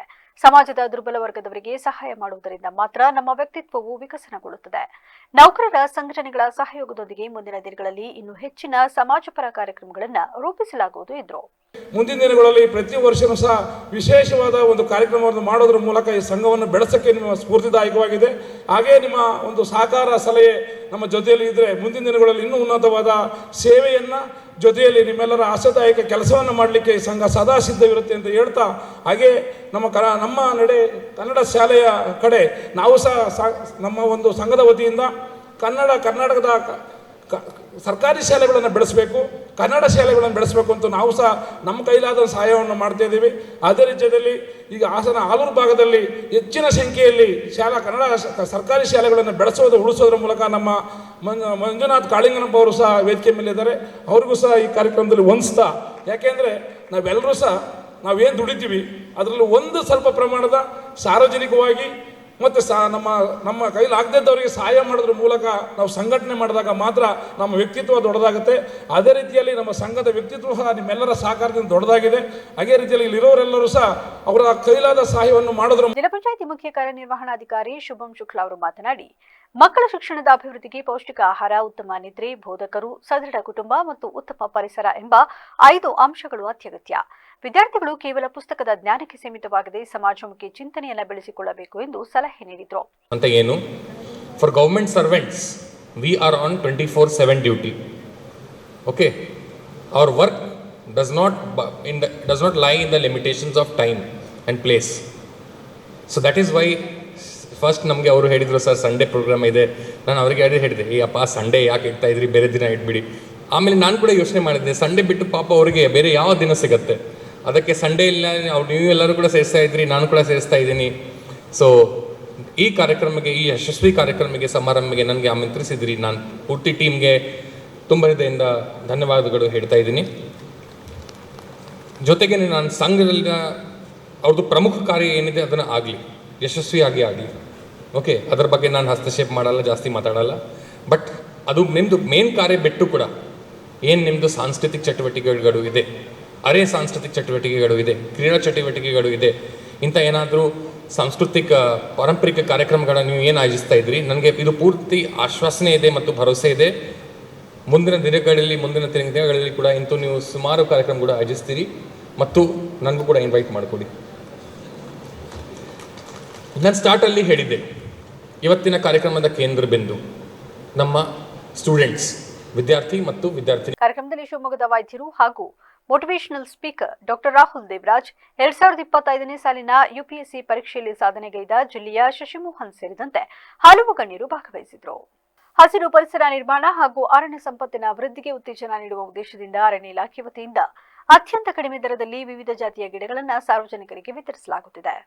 ಅರಣ್ಯ ಇಲಾಖೆಯ ನರ್ಸರಿಗಳಲ್ಲಿ ಬೆಳೆಸಲಾಗಿರುವ ಗುಣಮಟ್ಟದ ಗಿಡಗಳನ್ನು ಜನಸಾಮಾನ್ಯರು, ರೈತರು, ಶಾಲಾ ಕಾಲೇಜುಗಳು, ಸಂಘ ಸಂಸ್ಥೆಗಳು ಹಾಗೂ ಪರಿಸರ ಪ್ರೇಮಿಗಳು ಖರೀದಿಸಬಹುದಾಗಿದೆ. ಇಲಾಖೆಯ ಮಾಹಿತಿಯ ಪ್ರಕಾರ 812 ಗಾತ್ರದ ಗಿಡಗಳನ್ನು ಕೇವಲ 6 ರೂಪಾಯಿಗಳಿಗೆ ಹಾಗೂ 69 ಗಾತ್ರದ ಗಿಡಗಳನ್ನು 3 ರೂಪಾಯಿಗಳಿಗೆ ವಿತರಿಸಲಾಗುತ್ತಿದೆ. ಮಳೆಗಾಲ ಆರಂಭವಾಗುವ ಹಿನ್ನೆಲೆಯಲ್ಲಿ ಗಿಡ ನೆಡುವುದಕ್ಕೆ ಇದು ಸೂಕ್ತ ಸಮಯವಾಗಿದ್ದು, ರೈತರು ತಮ್ಮ ಜಮೀನುಗಳ ಗಡಿಭಾಗ, ರಸ್ತೆ ಬದಿಗಳು, ಶಾಲಾ ಆವರಣಗಳು, ದೇವಾಲಯಗಳ ಸುತ್ತಮುತ್ತ ಹಾಗೂ ಖಾಲಿ ಜಾಗಗಳಲ್ಲಿ ಗಿಡಗಳನ್ನು ನೆಟ್ಟು ಪರಿಸರ ಸಂರಕ್ಷಣೆಗೆ ಕೈಜೋಡಿಸಬಹುದು ಎಂದು ಅರಣ್ಯ ಇಲಾಖೆ ಮನವಿ ಮಾಡಿದೆ. ಹವಾಮಾನ ವೈಪರೀತ್ಯ, ತಾಪಮಾನ ಏರಿಕೆ ಹಾಗೂ ಅರಣ್ಯ ನಾಶದಂತಹ ಸಮಸ್ಯೆಗಳಿಗೆ ಗಿಡ ನೆಡುವುದೇ ಪರಿಣಾಮಕಾರಿ ಪರಿಹಾರಗಳಲ್ಲಿ ಒಂದಾಗಿದೆ. ಸರ್ಕಾರದ ವಿವಿಧ ಹಸಿರು ಯೋಜನೆಗಳಡಿ ರೈತರಿಗೆ ಹಾಗೂ ಸಾರ್ವಜನಿಕರಿಗೆ ಕಡಿಮೆ ದರದಲ್ಲಿ ಗಿಡಗಳನ್ನು ಒದಗಿಸಲಾಗುತ್ತಿದ್ದು, ಪ್ರತಿಯೊಬ್ಬರು ಕನಿಷ್ಠ 1 ಗಿಡ ನೆಟ್ಟು ಅದನ್ನು ಪೋಷಿಸುವ ಮೂಲಕ ಪರಿಸರ ಸಂರಕ್ಷಣೆಯ ಜವಾಬ್ದಾರಿಯನ್ನು ನಿರ್ವಹಿಸಬೇಕು ಎಂದು ಇಲಾಖೆ ಅಧಿಕಾರಿಗಳು ಕರೆ ನೀಡಿದ್ದಾರೆ. ಸಕಲೇಶಪುರ ತಾಲೂಕು PAPCMS ಅಧ್ಯಕ್ಷ ಆಗಿದ್ದೀನಿ. ಇಲ್ಲಿ ಅಲೆಬೇಲೂರು ಸರ್ಕಾರಿ ನರ್ಸರಿಗೆ ಬಂದಿದ್ದೆ. ಇಲ್ಲಿ ತುಂಬ ಉತ್ತಮವಾಗಿ ಗಿಡಗಳನ್ನ ಬೆಳೆದಿದ್ದಾರೆ. ಕೂಳಿ, ಮಹಾಗನಿ, ನೇರ್ಲು, ಸಿಲ್ವರು, ತುಂಬ ಮುಂತಾದ ಉತ್ತಮವಾದ ಸಸಿಗಳನ್ನ ಬೆಳೆದು ರೈತರಿಗೆ ರಿಯಾಯಿತಿ ದರದಲ್ಲಿ ಕೊಡ್ತಾ ಇದ್ದಾರೆ. ಆ್ಯಕ್ಚುಲಿ ಈ ದರದಲ್ಲಿ ಕೊಡಬೇಕಂತಂದರೆ ತುಂಬ ಖರ್ಚು ಬರುತ್ತೆ. ಆ ಖರ್ಚನ್ನು ಲೆಕ್ಕಕ್ಕೆ ತಂದೊಳಗೆ ನಮ್ಮ ಸಾಹೇಬರಿದ್ದಾರೆ ಪಕ್ಕದಲ್ಲೇ, ಆಮೇಲೆ ದೇವರಾಜ ಸರ್ ಇದ್ದಾರೆ. ಹಾಗೆ ಅವರೆಲ್ಲ ತುಂಬ ರೈತರಿಗೆ ಸಪೋರ್ಟ್ ಕೊಟ್ಬಿಟ್ಟು ಬಂದಂಥ ರೈತರಿಗೆ ಎಲ್ಲರಿಗೂ ಸಾವಧಾನದ ರೀತಿಯಲ್ಲಿ ಪ್ರತಿಯೊಬ್ಬರಿಗೂ ಗಿಡಗಳನ್ನ ಕೊಡ್ತಿದ್ದಾರೆ. ಮುಂದೆ ಹೆಚ್ಚಿನ ಈ ಕ್ಷೇತ್ರದಲ್ಲಿ ಮುಂದೆ ಹೆಚ್ಚಿನ ರೀತಿಯಲ್ಲಿ ಗಿಡಗಳನ್ನ ಕೊಡ್ತಕ್ಕಂಥ ಒಂದು ವ್ಯವಸ್ಥೆ ಮಾಡಿಕೊಟ್ಟಲ್ಲಿ ಸಹಕಾರ ಕ್ಷೇತ್ರ ಇನ್ನು ಇದು ಚೆನ್ನಾಗಿ ನರ್ಸರಿ ಮುಂದುವರಿಯುತ್ತೆ. ಹಾಗೂ ಇದರಲ್ಲಿ ನಮಗೆ ಎಲ್ಲರಿಗೂ ತುಂಬ ಉತ್ತಮ ರೀತಿಯಲ್ಲಿ ಎಲ್ಲ ಅಡ್ವೈಸ್ ಮಾಡಿ ರೈತರಿಗೆಲ್ಲ ತುಂಬ ಉಪಕಾರ ಮಾಡ್ತಿರ್ತಕ್ಕಂಥ RFO ಸಾಹೇಬರಿಗೆ ಮತ್ತು ಇಲ್ಲಿರ್ತಕ್ಕಂಥ ಎಲ್ಲ ಫಾರೆಸ್ಟ್ ಸಿಬ್ಬಂದಿ ವರ್ಗದವರಿಗೆ ತುಂಬ ಹೃದಯದ ಧನ್ಯವಾದಗಳನ್ನು ಅರ್ಪಿಸ್ತೇನೆ. ಇದೇ ರೀತಿ ವಿಶ್ವಚೇತನ ಜೈ ಭೀಮ್ ಚಾರಿಟಬಲ್ ಟ್ರಸ್ಟ್ ವತಿಯಿಂದ ಇದೇ ಮೊದಲ ಬಾರಿಗೆ ತಾಲೂಕಿನ ಎಲ್ಲ ಸಮುದಾಯದ ಪ್ರತಿಭಾವಂತ ವಿದ್ಯಾರ್ಥಿಗಳಿಗೆ ಒಂದೇ ವೇದಿಕೆಯಡಿ ಪ್ರತಿಭಾ ಪುರಸ್ಕಾರ ನೀಡಿ ಗೌರವಿಸುತ್ತಿರುವುದು ಅತ್ಯುತ್ತಮ ಮಾದರಿ ಕಾರ್ಯಕ್ರಮವಾಗಿದೆ ಎಂದು ಹಿರಿಯ ಪತ್ರಕರ್ತ ಟಿ ವಿಜಯಕುಮಾರ್ ಮೆಚ್ಚುಗೆ ವ್ಯಕ್ತಪಡಿಸಿದರು. ದೇವರಾಜರ ಸುಭವನದಲ್ಲಿ ಟ್ರಸ್ಟ್ ವತಿಯಿಂದ 2025-26ನೇ ಸಾಲಿನ SSLC ಮತ್ತು PUC ವಾರ್ಷಿಕ ಪರೀಕ್ಷೆಯಲ್ಲಿ 97% ಅಧಿಕ ಪಡೆದ ಎಲ್ಲ ಸಮುದಾಯದ ಮಕ್ಕಳಿಗೆ ಹಮ್ಮಿಕೊಂಡಿದ್ದ ಪ್ರತಿಭಾ ಪುರಸ್ಕಾರ ಸಮಾರಂಭವನ್ನು ಉದ್ಘಾಟಿಸಿ ಮಾತನಾಡಿದ ಅವರು, ಎಷ್ಟೋ ಸಂಘಟನೆಗಳು ಆರಂಭಗೊಂಡ ಕೆಲವೇ ತಿಂಗಳಲ್ಲಿ ತನ್ನ ಕಾರ್ಯವೈಖರಿಗಳನ್ನು ಸ್ಥಗಿತಗೊಳಿಸುತ್ತಿವೆ. ಆದರೆ ಅಂಬೇಡ್ಕರ್ ಚಿಂತನೆಗಳೊಂದಿಗೆ 1 ವರ್ಷಗಳ ಹಿಂದೆ ಸ್ಥಾಪನೆಗೊಂಡಿರುವ ವಿಶ್ವಚೇತನ ಚಾರಿಟಬಲ್ ಟ್ರಸ್ಟ್ ಬಡ ವಿದ್ಯಾರ್ಥಿಗಳಿಗೆ ನೋಟ್ಬುಕ್, ಬ್ಯಾಗ್, ಇತರೆ ಶಾಲಾ ಪರಿಕರಗಳನ್ನು ವಿತರಣೆ ಅನಾರೋಗ್ಯ ಪೀಡಿತರಿಗೆ ಆರ್ಥಿಕ ನೆರವು, ರಕ್ತದಾನ ಶಿಬಿರ, ಪರಿಸರ ಕಾರ್ಯಕ್ರಮ, ಉನ್ನತ ವಿದ್ಯಾಭ್ಯಾಸಕ್ಕೆ ತಜ್ಞರಿಂದ ಮಾರ್ಗದರ್ಶನ ಕೊಡಿಸುವಿಕೆ ಹಾಗೂ ಎಲ್ಲಾ ವರ್ಗದ ಪ್ರತಿಭಾವಂತ ವಿದ್ಯಾರ್ಥಿಗಳಿಗೆ ನಗದು ಪುರಸ್ಕಾರ ಸೇರಿದಂತೆ ಇತರ ಸಮಾಜಮುಖಿ ಕಾರ್ಯಗಳನ್ನು ಕೈಗೊಂಡು 1 ವರ್ಷದಲ್ಲಿ ಸಾರ್ಥಕತೆಯನ್ನು ಸಹಕಾರಗೊಳಿಸಿದೆ. ಇದೇ ನಿಟ್ಟಿನಲ್ಲಿ ಮುಂದಿನ ಕಾರ್ಯಕ್ರಮಗಳು ಸಾಗಲಿ ಎಂದು ಆಶಿಸಿದರು. ವಿದ್ಯಾರ್ಥಿಗಳು ಹಾಗೂ ಅವರ ಪೋಷಕರಿಗೆ ಪೂರ್ವಕವಾಗಿ ಸ್ವಾಗತ ಬಯಸ್ತೇನೆ. ಹಾಗೆ ಈ ಒಂದು ಕಾರ್ಯಕ್ರಮದ ಆಯೋಜನೆ ಮಾಡಿರುವಂಥ ನಮ್ಮ ಟ್ರಸ್ಟ್ನ ಎಲ್ಲ ಪದಾಧಿಕಾರಿಗಳು, ನಿರ್ದೇಶಕರು ಹಾಗೂ ವೇದಿಕೆ ಮೇಲೆ ಹಾಸನಾಗಿರುವಂಥ ಎಲ್ಲ ಗಣ್ಯರನ್ನು ನಾನು ಆತ್ಮೀಯವಾಗಿ ಸ್ವಾಗತಿಸುತ್ತಾ, ಇವತ್ತಿನ ಈ ಕಾರ್ಯಕ್ರಮ ತಾಲೂಕಿನಲ್ಲಿ ಒಂದು ಐತಿಹಾಸಿಕ ಅಂತ ನಾನು ಭಾವಿಸ್ತೇನೆ. ಯಾಕೆಂದರೆ ಹಿಂದೆ ಪ್ರತಿಭಾ ಪುರಸ್ಕಾರ ಅಂತಂದರೆ ಆಯಾ ಸಮಾಜಕ್ಕೆ ಸೀಮಿತವಾಗಿ ಕಾರ್ಯಕ್ರಮಗಳು ಆಯೋಜನೆಗೊಳ್ತಿರೋದನ್ನು ನಾನು ಕಳೆದ 20 ವರ್ಷಗಳಿಂದ ನಾನು ಕಂಡಿದ್ದೇನೆ. ಆದರೆ ಇದೇ ಮೊದಲ ಬಾರಿಗೆ ತಾಲೂಕಿನಲ್ಲಿ ಎಲ್ಲ ಸಮಾಜದ ಮಕ್ಕಳನ್ನು, ಅದರಲ್ಲೂ SSLC PUCನಲ್ಲಿ 97% ಹೆಚ್ಚಿನ ಅಂಕ ಗಳಿಸಿದಂಥ ಮಕ್ಕಳನ್ನು ಅವರ ಪೋಷಕರ ಸಮ್ಮುಖದಲ್ಲಿ ಗೌರವಿಸುವ ಕೆಲಸವನ್ನ ಈ ನಮ್ಮ ವಿಶ್ವಚೇತನ ಚಾರಿಟಬಲ್ ಟ್ರಸ್ಟ್ ಹಮ್ಮಿಕೊಂಡಿರೋದು ಇತರೆ ಸಂಘಟನೆಗಳಿಗೆ ಮಾದರಿ ಅಂತ ನಾನು ಭಾವಿಸ್ತೇನೆ. ಅಂಬೇಡ್ಕರ್ ಹೇಳಿದ ಹಾಗೆ ಅಂಬೇಡ್ಕರ್ನ ನಾವು ಯಾವತ್ತೂ ಟ್ರಸ್ಟ್ನ ಅಧ್ಯಕ್ಷ ಕಿರಣ್ ಮಾತನಾಡಿ, ನಮ್ಮ ಟ್ರಸ್ಟ್ ಪ್ರಾರಂಭವಾದಾಗಿನಿಂದಲೂ ನಡೆಯುತ್ತಿರುವ ಎಲ್ಲಾ ಕಾರ್ಯವನ್ನ ಟ್ರಸ್ಟ್ನ ಎಲ್ಲ ಸದಸ್ಯರು ಒಗ್ಗೂಡಿ ಸಹಕಾರ ನೀಡುತ್ತಿರುವುದು ಹೆಮ್ಮೆಯ ವಿಚಾರವಾಗಿದ್ದು, ಅದೇ ರೀತಿ ನಿವೃತ್ತ ಅಧಿಕಾರಿಗಳು, ಸಮಾಜದ ಹಿರಿಯ ಮುಖಂಡರುಗಳು, ಅಧಿಕಾರಿಗಳು ಸಹಕಾರ ನೀಡುತ್ತಿದ್ದು ಅವರೆಲ್ಲರಿಗೂ ಧನ್ಯವಾದಗಳನ್ನು ಎಂದರು. ನಾವು ಕೊನೆಗೆ ಪ್ರತಿಭೆ ನಮ್ಮ ಟ್ರಸ್ಟ್ನಲ್ಲಿ ಎಲ್ಲರೂ ಸಮಾಲೋಚನೆ ನಡೆಸಿ 90ಕ್ಕಿಂತ ಅಧಿಕ ಅಂಕ ಗಳಿಸಿದವ್ರಿಗೆ ನಾವು ಪ್ರತಿಭಾ ಪುರಸ್ಕಾರ ಮಾಡೋಣ ಅಂತ ಅಂದ್ಕೊಂಡು ಇಂದು ನಾವು ಮಕ್ಕಳಿಗೆ ಪ್ರತಿಭಾ ಪುರಸ್ಕಾರ ಮಾಡ್ತೇವೆ. ಇಷ್ಟು ನಮ್ಮ ಟ್ರಸ್ಟಿನ ಕೆಲಸ. ಮುಂದೆ ನಮ್ಮ ಶಿಕ್ಷಣಕ್ಕೆ ಸಂಬಂಧಿಸಿದಂತೆ ನಮ್ಮ ಟ್ರಸ್ಟ್ಗೆ ಇವತ್ತು ಈ ತಿಂಗಳಿಂದ 1 ವರ್ಷ ಆಗಿದೆ. ಮತ್ತೆ ಮುಂದಿನ ದಿನಗಳಲ್ಲಿ ನಮ್ಮ ಟ್ರಸ್ಟಿಂದ ಶೈಕ್ಷಣಿಕವಾಗಿ ಒಂದು ಕೋಚಿಂಗು, ಈಗ SSLC ಮುಗಿದ ಮೇಲೆ ಏನು ಮಾಡಬೇಕಾಗುತ್ತೆ, ಅವರು ಯಾವ ಥರ ವಿದ್ಯಾಭ್ಯಾಸ ಮಾಡಬೇಕಾಗುತ್ತೆ ಅನ್ನೋದು, ಮತ್ತೆ PUC ಆದ ನಂತರ ಅವರ ಆಯ್ಕೆಗಳು, ಈ ಥರದ ಮೂಲಕ ನಾವು ಹೆಚ್ಚುವರೆಗೂ ಕಾರ್ಯಕ್ರಮಗಳನ್ನ ಮುಂದಿನ ದಿನಗಳಲ್ಲಿ ಮಾಡ್ತೀವಿ ಅಂತ ಹೇಳ್ತಾ, ಹಾಗೂ ಇವತ್ತಿನ ಪ್ರತಿಭೆಗಳು ಏನು ಪ್ರತಿಭೆಗೆ ತುಂಬಾ ಅತಿ ಹೆಚ್ಚು ಅಂಕ ಪಡೆದಿರ್ತಾರೆ ವಿದ್ಯಾರ್ಥಿಗಳು, ಅವರು ಈ ಮುಂದಿನ ದಿನಗಳಲ್ಲಿ ಇನ್ನೂ ಹೆಚ್ಚು ಅಂಕಗಳನ್ನು ಗಳಿಸ್ತಾ ಮುಂದೆ ಯಾವ್ದಾದ್ರು ಒಳ್ಳೊಳ್ಳೆ ಹುದ್ದೆಗಳಿಗೆ ಹೋಗ್ಬೇಕಾಗಿ ನಾನು ಕೇಳ್ಕೊಳ್ತೇನೆ. ಹಾಗೆ ಮತ್ತೆ ಇದೇ ತರ ನಾವು ವರ್ಷ ಒಂದು ಕಾರ್ಯಕ್ರಮದಲ್ಲಿ ಪಟ್ಟಣ ಪಂಚಾಯಿತಿ ಮಾಜಿ ಅಧ್ಯಕ್ಷ ಕೃಷ್ಣಯ್ಯ, ಮಾಜಿ ಜಿಲ್ಲಾ ಪಂಚಾಯಿತಿ ಸದಸ್ಯ ಬರ್ಗೂರು ರವಿ, ಕಂದಾಯ ಇಲಾಖೆ ಅಧಿಕಾರಿಗಳಾದ ಸೋಮಶೇಖರ್, ಸಿ ಸ್ವಾಮಿ, ಇಂಜಿನಿಯರ್ ಶಿವಕುಮಾರ್, ವಕೀಲ ಸತೀಶ್, ಶಿಕ್ಷಕರ ಸಂಘದ ಪ್ರಕಾಶ್ ಇತರರು ಉಪಸ್ಥಿತರಿದ್ದರು. ಸಕಲೇಶಪುರ ಪಟ್ಟಣದ ಚಂಪಕನಗರ ಜನತಾ ಕ್ವಾರ್ಟರ್ಸ್ ಹಾಗೂ ಕೋಟ್ ಹಿಂಭಾಗದ ರಸ್ತೆಯಲ್ಲಿ ಕಳೆದ ಕೆಲವು ದಿನಗಳಿಂದ ಶೇಖರಣೆಯಾಗಿದ್ದ ಕಸದ ರಾಶಿಯನ್ನು ಪುರಸಭೆ ಅಧಿಕಾರಿಗಳು ತೆರವುಗೊಳಿಸಿದ್ದಾರೆ. ಸಾರ್ವಜನಿಕರು ಹಾಗೂ ಸಂಘಟನೆಗಳ ನಿರಂತರ ಒತ್ತಡ ಮತ್ತು ಮಾಧ್ಯಮಗಳಲ್ಲಿ ಬಂದ ವರದಿಯ ಬೆನ್ನಲ್ಲೇ ಚಿತ್ತಾ ಪುರಸಭೆ ಆಡಳಿತ ಮಂಡಳಿ ಸ್ವಚ್ಛತಾ ಕಾರ್ಯವನ್ನು ಕೈಗೊಂಡಿದೆ. ರಸ್ತೆ ಬದಿಯಲ್ಲಿ ಬಿದ್ದಿದ್ದ ಬೃಹತ್ ಕಸದ ರಾಶಿಯಿಂದಾಗಿ ದುರ್ವಾಸನೆ, ಸೊಳ್ಳೆ ಹಾಗೂ ನೊಣಗಳ ಕಾಟ ಹೆಚ್ಚಾಗಿತ್ತು. ಇದರಿಂದಾಗಿ ಪ್ರದೇಶದಲ್ಲಿ ಓಡಾಡುವ ವಿದ್ಯಾರ್ಥಿಗಳು, ಹಿರಿಯ ನಾಗರಿಕರು ಮತ್ತು ಸ್ಥಳೀಯ ನಿವಾಸಿಗಳು ಸಾಂಕ್ರಾಮಿಕ ರೋಗಗಳ ಭೀತಿಯಲ್ಲಿ ಬದುಕು ಸಾಗಿಸುವಂತಾಗಿತ್ತು. ಈ ಕುರಿತು ಕರ್ನಾಟಕ ರಕ್ಷಣಾ ವೇದಿಕೆ ತೀವ್ರ ಆಕ್ರೋಶ ವ್ಯಕ್ತಪಡಿಸಿ ಪ್ರತಿಭಟನೆಯ ಎಚ್ಚರಿಕೆ ನೀಡಿತ್ತು. ಸಾರ್ವಜನಿಕರ ಆಕ್ರೋಶ ಮತ್ತು ಮಾಧ್ಯಮ ವರದಿಗಳ ತೀವ್ರತೆಯನ್ನು ಗಮನಿಸಿದ ಪುರಸಭೆ ಅಧಿಕಾರಿಗಳು ತಾಂತ್ರಿಕ ಶಾಖೆಯ ಸಹಾಯಕ ರೇವಣ್ಣ ಮತ್ತು ಸೋಮಶೇಖರ್ ಅವರ ನೇತೃತ್ವದಲ್ಲಿ ಸಿಬ್ಬಂದಿಗಳನ್ನು ಸ್ಥಳಕ್ಕೆ ಕಳುಹಿಸಿ ಕಸವನ್ನು ಸಂಪೂರ್ಣವಾಗಿ ತೆರವುಗೊಳಿಸಿದ್ದಾರೆ. ಇದೀಗ ಪ್ರದೇಶವು ಸ್ವಚ್ಛ ಹಾಗೂ ಸುಂದರ ರೂಪ ಪಡೆದುಕೊಂಡಿದೆ. ಸ್ಥಳೀಯ ನಿವಾಸಿಗಳು ನಿಟ್ಟುಸಿರು ಬಿಟ್ಟಿದ್ದಾರೆ. ಈ ಕುರಿತು ಪ್ರತಿಕ್ರಿಯಿಸಿದ ಪುರಸಭೆ ಅಧಿಕಾರಿ ರೇವಣ್ಣ, ಸ್ವಚ್ಛ ಪರಿಸರ ನಿರ್ಮಾಣಕ್ಕೆ ಸಾರ್ವಜನಿಕರ ಸಹಕಾರ ಅತ್ಯಗತ್ಯ. ಪುರಸಭೆಯ ಕಸದ ವಾಹನಗಳು ಪ್ರತಿದಿನ ಮನೆ ಬಾಗಿಲಿಗೆ ಬರುತ್ತವೆ. ಸಾರ್ವಜನಿಕರು ಅದರ ಸದುಪಯೋಗ ಪಡೆದುಕೊಳ್ಳಬೇಕು. ರಸ್ತೆ ಬದಿ ಕಸ ಎಸೆಯುವುದನ್ನು ಸಂಪೂರ್ಣವಾಗಿ ನಿಲ್ಲಿಸಬೇಕು ಎಂದು ಮನವಿ ಮಾಡಿದರು. ಮುಖ್ಯವಾಗಿ ಇಲ್ಲಿ ಎಷ್ಟು ಕಸ ಬಿದ್ದಿತ್ತು ಅನ್ನೋದನ್ನು ತಾವು ಮೊನ್ನೆ ಫೇಸ್ಬುಕ್ಕಲ್ಲಿ ಹಾಕಿದ್ದೀರಾ. ಸೊ ಅದೇ ರೀತಿಯಾಗಿ ನೋಡಿ ಸರ್, ನಾವು ಇಷ್ಟು ನೀಟಾಗಿ ಸ್ವಚ್ಛವನ್ನು ಮಾಡಿದ್ವಿ. ಇವತ್ತು ದಿನಾಂಕ 13 6ನೇ ತಿಂಗಳು, ಜೂನ್ ತಿಂಗಳು 13ನೇ ತಾರೀಕು 6ನೇ ತಿಂಗಳಲ್ಲಿ ನಾವು ಹೆಚ್ಚು ಕಡಿಮೆ ಒಂದು 11 ಗಂಟೆ ಆಗಿರ್ಬೋದು ಅಂತ ಅನ್ಕೋತೀನಿ. ಇಷ್ಟು ಸುಂದರವಾಗಿ ನಾವೆಲ್ಲ ಕ್ಲೀನ್ ಮಾಡಿದ್ವಿ. ಇಲ್ಲಿ ಹೆಚ್ಚು ಕಡಿಮೆ ನಮ್ಮ ಟ್ರ್ಯಾಕ್ಟ್ರಲ್ಲಿ 4 ಲೋಡ್ ಕಸ ಇತ್ತು. ಆ 4 ಲೋಡ್ ಕಸನೂ ಕೂಡ ನಾವಿಲ್ಲಿ ಲೋಡ್ ಮಾಡಿ ಇಲ್ಲಿ ಇಷ್ಟು ಸ್ವಚ್ಛ ಮಾಡಿದ್ವಿ. ತಮಗೆ ಕಾಣ್ತಾ ಇದೆ, ಇಲ್ಲಿ ನಾವು ಸ್ವಚ್ಛ ಮಾಡಿರೋ ತಮಗೆ ಕಾಣ್ತಾ ಇದೆ. ಆ ಫೋಟೋಸ್ಗಳನ್ನೆಲ್ಲ ಶೇರ್ ಮಾಡ್ತೀವಿ.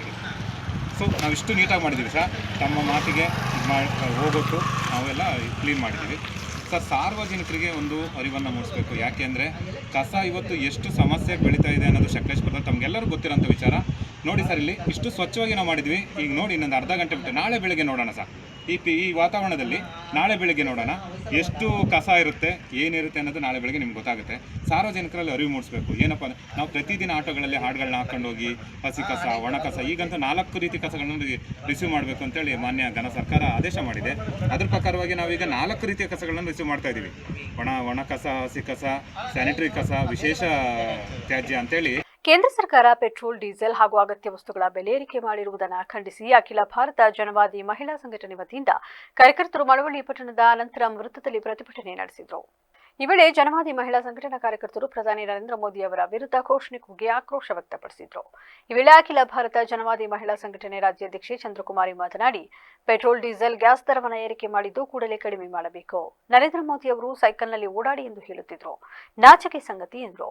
ಕೇಂದ್ರ ಸರ್ಕಾರ ಕೂಡಲೇ ಪೆಟ್ರೋಲ್, ಡೀಸೆಲ್, ಗ್ಯಾಸ್ ದರವನ್ನು ಇಳಿಕೆ ಮಾಡಬೇಕು. ಇಲ್ಲದಿದ್ದರೆ ಜನವಾದಿ ಮಹಿಳಾ ಸಂಘಟನೆ ರಾಜ್ಯವ್ಯಾಪಿ ಉಗ್ರ ಹೋರಾಟ ಮಾಡುತ್ತೇವೆ ಎಂದು ಎಚ್ಚರಿಸಿದರು. ಪೆಟ್ರೋಲ್, ಡೀಸೆಲ್, ಗ್ಯಾಸ್ ಬೆಲೆ ಏರಿಕೆ ಜಾಸ್ತಿ ಆಗ್ತಾ ಇದೆ ಅಂತಂದು ಹೋರಾಟ ಮಾಡ್ತಾ ಇದ್ವಿ. ಅಖಿಲ ಭಾರತ ಜನವಾದಿ ಮಹಿಳಾ ಸಂಘಟನೆ ಅದರ ಪರವಾಗಿ ಮೋದಿ ಸರ್ಕಾರಕ್ಕೆ ಕೇಳೋದು ಏನು ಅಂತಂದರೆ, ತಿಂಗಳಲ್ಲಿ 3-4 ಸತಿ ಬೆಲೆ ಏರಿಕೆ ಜಾಸ್ತಿ ಮಾಡ್ತಾ ಇದೆ, ಅದು ಕಡಿಮೆ ಆಗಬೇಕು. ಮತ್ತು ಅವರು ಸಲಹಾ ಕೊಡೋದು ಏನು ಅಂತಂದರೆ, ಪೆಟ್ರೋಲ್, ಡೀಸೆಲ್ ರೇಟ್ ಜಾಸ್ತಿ ಕಡಿಮೆ ಮಾಡಿರಿ ಅಂತಂದರೆ ಅವರು ನೀವು ಸೈಕಲಲ್ಲಿ ಓಡಾಡ್ರಿ ಮತ್ತು ಮೆಟ್ರೋನಲ್ಲಿ ಓಡಾಡ್ರಿ ಅಂತಾರೆ. ಮೆಟ್ರೋನು ಈಗೇನು ಅದೂ ರೇಟ್ ಜಾಸ್ತಿ ಆಗಿದೆ. ಆಗ ಅವರು ಹೇಳೋದೊಂದು ಮಾಡೋದೊಂದು ಮಾಡ್ತಾ ಇದ್ದಾರೆ. ಅದು ಕಡಿಮೆ ಏನು ಅವರು ಮೋದಿ ಸರ್ಕಾರ ಮಾಡಿದ್ದು ನಾವು ಒಪ್ಪೋದಿಲ್ಲ. ಮತ್ತು ಮುಂದಿನ ದಿನಗಳಲ್ಲಿ ಎಲ್ಲ ಬೆಲೆ ಏರಿಕೆನೂ ಕಡಿಮೆ ಆಗಿಲ್ಲ ಅಂತಂದರೆ ಉಗ್ರ ಹೋರಾಟ ಮಾಡ್ತಾ ಇದ್ದೀವಿ ಅಂತ ಹೇಳ್ತಾ ನನಗೆ ಅವಕಾಶ ಕೊಟ್ಟಿದೆ ಎಲ್ಲರಿಗೂ ಹೊರಿಸಿ ನಾನು ಮಾತಾಡ್ತೀನಿ. ಇದೇ ವೇಳೆ ಜಿಲ್ಲಾಧ್ಯಕ್ಷೆ ಲತಾ ಮಾತನಾಡಿ, ಅಗತ್ಯ ವಸ್ತುಗಳ ಬೆಲೆ, ಪೆಟ್ರೋಲ್, ಡೀಸೆಲ್ ಬೆಲೆಗಳನ್ನು ತಿಂಗಳಿಗೆ 3 ಬಾರಿ ಹೆಚ್ಚಳ ಮಾಡಿದ್ದು, ಪೆಟ್ರೋಲ್, ಡೀಸೆಲ್ ಹೆಚ್ಚಾಗಿರುವುದರಿಂದ ಕಾರು, ಸ್ಕೂಟರ್ ಬಳಕೆಯನ್ನು ಕಡಿಮೆ ಮಾಡಿ ಎಂದು ಹೇಳಿಕೆ ನೀಡಿರುವ ನರೇಂದ್ರ ಮೋದಿ ಅವರು ಬರುವಾಗ ಅವರ ಹಿಂದೆ 100 ಕಾರುಗಳು ಬರುತ್ತವೆ. ಅವರಿಗೊಂದು ನ್ಯಾಯ, ಸಾರ್ವಜನಿಕರಿಗೊಂದು ನ್ಯಾಯ ಎಂದು ಆಕ್ರೋಶ ವ್ಯಕ್ತಪಡಿಸಿದರು. ಜನವಾದಿ ಮಹಿಳಾ ಸಂಘಟನೆಯಿಂದ ಮಂಡ್ಯ ಜಿಲ್ಲಾ ಸಮಿತಿ ಮಳವಳ್ಳಿನಲ್ಲಿ ಗ್ಯಾಸ್, ಪೆಟ್ರೋಲ್, ಅಗತ್ಯ ವಸ್ತುಗಳ ಬೆಲೆ ಜಾಸ್ತಿಯಾಗಿದೆ ಅಂತ ಹೋರಾಟವನ್ನು ಮಾಡ್ತಾ ಇದ್ದೀವಿ. ಏನು ಕೇಂದ್ರ ಸಮಿತಿ ತಿಂಗಳಿಗೆ 3 ಬಾರಿ 4 ಬಾರಿ ಪೆಟ್ರೋಲು, ಡೀಸೆಲ್ಲು, ಅಗತ್ಯ ವಸ್ತುಗಳ ಬೆಲೆಯನ್ನು ಜಾಸ್ತಿ ಮಾಡ್ಕೊಂಡು ಬರ್ತಾನೇ ಇದೆ.